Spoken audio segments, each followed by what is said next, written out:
রে, তাড়াতাড়ি আয়। কি রান্না করেছি তাড়াতাড়ি দেখবি আয়। দেখ দেখ কি রান্না করেছি। কি বলতো এটা? চিকেন বিরিয়ানি। এই লেগ পিসটা কে খাবে? আমি। যে রান্না করেছে আশা করছি তারই খাওয়া উচিত। কেন? আমি যেহেতু এত কষ্ট করে রান্না করলাম সেই জন্য আমারই তো খাওয়াটা উচিত, তাই না? নন্টি, ঠিক বললেন তো রে?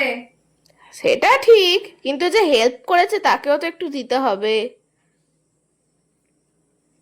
সবারই একবারে বেড়ে দেবো তো? হ্যাঁ, ও পজ করে রাখি। মা, আজকে বিরিয়ানির কালারটা কিন্তু হেভি সুন্দর হয়েছে। আমার হাতে বিরিয়ানিটা সবসময় ভালোই হয়।